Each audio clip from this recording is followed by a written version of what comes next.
Assalamualaikum warahmatullahi wabarakatuh. Perkenalkan, nama saya Ahmad Setiawan dari kelas PJKRD. Baik, saya akan menjelaskan kecerdasan majemuk. Baik, pengertian kecerdasan. Kecerdasan adalah kemampuan yang terdiri dari 3 komponen, yakni 1. Komponen untuk mengarahkan pikiran atau tindakan. Kedua, kemampuan untuk mengubah arah pikiran atau tindakan. Dan ketiga, kemampuan untuk mengkritis pikiran dan tindakan diri sendiri atau autokritik. Pengertian kecerdasan majemuk.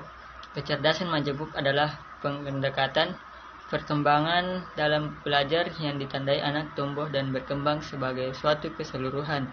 Tidak hanya satu dimensi saja yang berkembang dan dalam suatu waktu tertentu, atau sebaliknya, tidak semua dimensi memiliki kecepatan perkembangan yang sama. Jenis-jenis kecerdasan majemuk. Yang pertama, kecerdasan linguistik. Yang kedua, kecerdasan logika matematis. Yang ketiga, kecerdasan musik.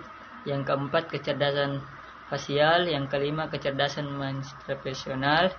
Keenam, kecerdasan interpersonal. Ketujuh, kecerdasan kinestik atau kinestik sampai jasmani. Yang kesembilan, kecerdasan naturalistik. Prinsip-prinsip kecerdasan majemuk. Kecerdasan majemuk bukan sekedar berbagai jenis kecerdasan. Ada 6 prinsip kecerdasan majemuk yang mengubah cara pandang kita terhadap kecerdasan. Di antaranya yaitu: 1. Kecerdasan adalah kemampuan yang bervariasi. Mengenali kecerdasan anak bukan tertujuan untuk membuat peringkat seperti yang sudah sering kita jumpai dalam tes IQ atau seleksi masuk di kelas khusus. Yang kedua, kecerdasan adalah preferensi.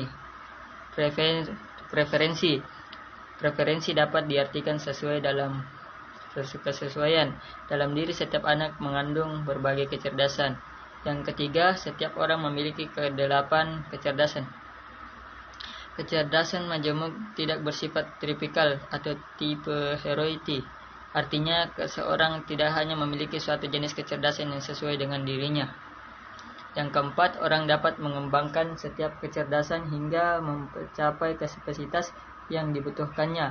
Menurut Gardner, meskipun seorang yang mengalami kekurangan pada sebuah atau beberapa jenis kecerdasan, setiap orang punya kapasitas untuk mengembangkan semua kecerdasannya jika diberikan dorongan dan bantuan yang tepat. Yang kelima, beragam kecerdasan bekerja bersama dengan cara yang kompleks. Menurut Gardner, tidak ada kecerdasan yang berdiri sendiri tanpa kecerdasan orang lain.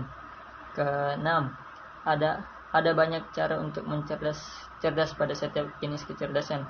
Tidak ada standar buku bahwa seorang harus memenuhi sejumlah atribut tertentu untuk menjadi cerdas pada area yang spesifik.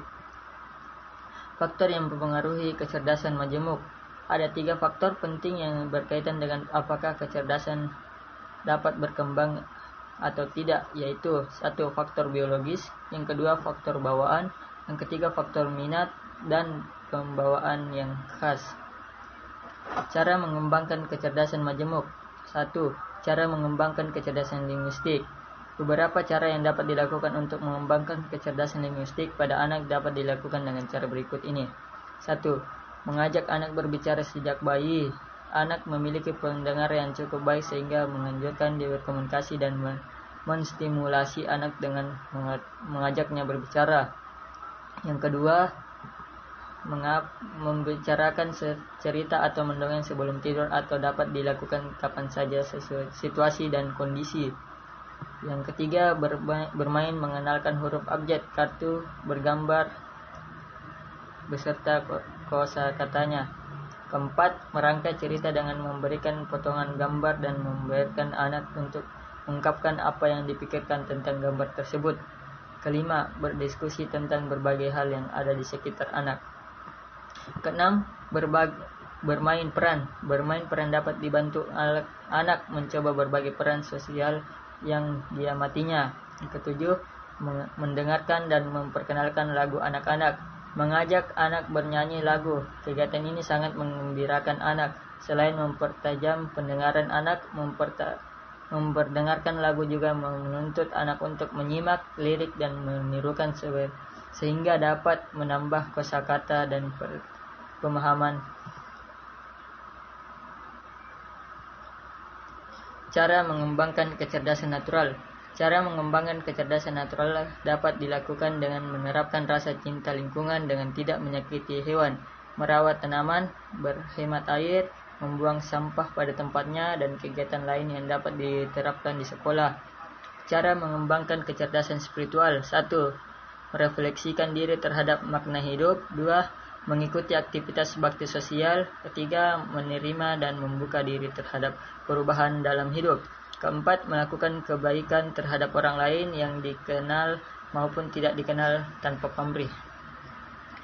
Kesimpulan, menurut pendekatan psikometris, kecerdasan dipandang sebagai sifat psikologis yang berbeda pada setiap individu. Kecerdasan dapat diperkirakan dan diklasifikasi berdasarkan tes inteligensi.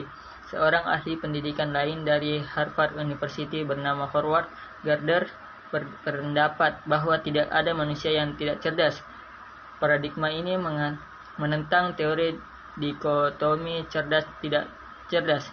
Gardner juga menentang anggapan cerdas dari isi IQ, intellectual quotient, yang menurutnya hanya mengacu pada 3 jenis kecerdasan, yakni logiko, matematik, linguistik, dan spasial. Baik, sekian dari saya.